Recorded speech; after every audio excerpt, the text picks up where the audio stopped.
My name is Kristen Perez, and with me we have my co-host Vijay Thakkar. We have Sudhanshu Agarwal, and we have Ali Kazmi of Team Phoenix of Georgia Tech.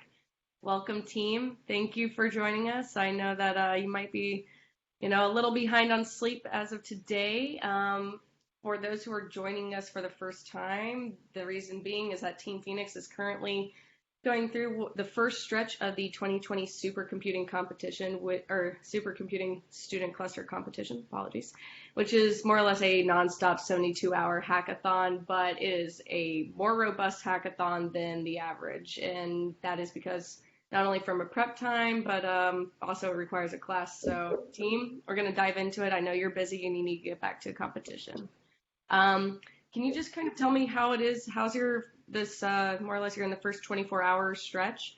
How are things going? What is this looking like for you? So I guess I want to start off with the victory that we've had, which is we were the first team to submit a valid run for the IL 500. And that was the first thing submitted in the competition, so that was good. I know some teams have gotten a bit of a higher score than us since then, but the thing is it's only worth 2% of the competition score, so we're just focusing on other stuff now. As for the other apps, I think we're doing good in CSM, then Mystery App, the Memic CT, and for HPL and HPCG, we're just tuning it, and we're hopeful that we can match like the top teams for at least HPCG or beat them. All right, well, that's awesome. Now, I did want to ask, I'm not sure, there was mention of something along the lines of a mystery app. What is that, and can you tell us a little bit about what that means? Yeah, so in every year they pick a sort of an app which they don't tell us before the competition, which we have to run during the competition, optimize it, tune it, and stuff like that. So for this year, it's something called Mini Vijay, which is a graph problem. So all it does is a simulation and tries to find clusters of communities in graph. And what we have to do is essentially run it as quickly as possible with like a high score that it returns. So let's see mystery app for this year, which I'm working on. Okay, fantastic. That's interesting. I wasn't aware that that was even a component last year, so I'm learning as well as we go through this. Okay, so in terms of we've won a few things. How at least is this working from a logistics perspective? How are you all rotating tasks? How does that work? Sure, so I guess I can talk about that one. So each of us had one application that we really prepared for, application or benchmark. And our overall strategy is kind of just to get the benchmarks out of the way today and yesterday so that those people can then be put towards mystery application and helping out with the bigger kind of things. Like, for example, the reproducibility paper, that needs a lot of extra manpower. GrowMax needs manpower. Yeah, mystery app, definitely. I think Sudhanshu is like understating the difficulty because he's really good at this stuff. This graph has like 1 billion something edges in it. And it takes like a while just to even load it in. So like, it's a pretty big thing. And you have to run multiple experiments, so.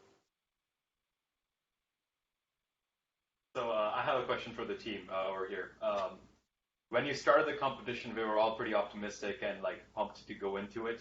About one night later, how's the mental state of the team right now? Like, how do you all feel about it? Oh, we're gonna do well. Hopefully, I'm so pumped for it. See, I don't have an HPCG run. I know it can be really good. So, UIUC, I'm gonna be your score. It's gonna be interesting. Bold claim, you better back it up. Hopefully. All right. Well, it sounds like there's I don't know, at least from just even the mystery box alone, as Ali pointed out, there's level of difficulty here that may be almost unprecedented for some hackathons. Do you feel that given the training time, were you prepared adequately for the types of things that you're encountering, or do you think that there would have been things to have maybe trained for in advance that you would suggest to future competitors?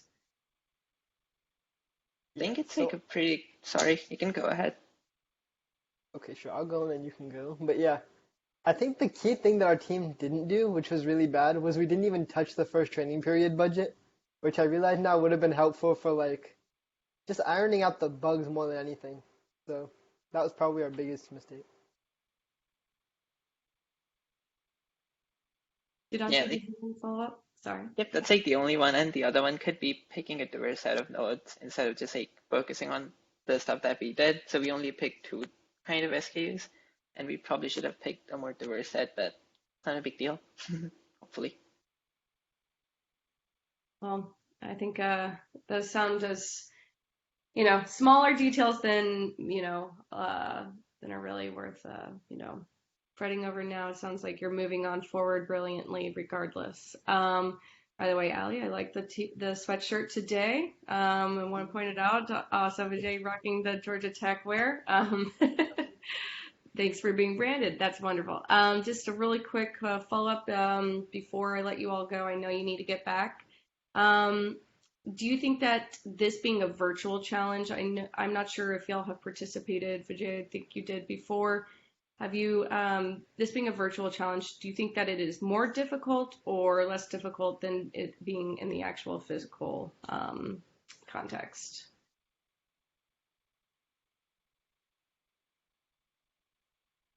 Yeah, I can't really compare to anything, so I'm not sure.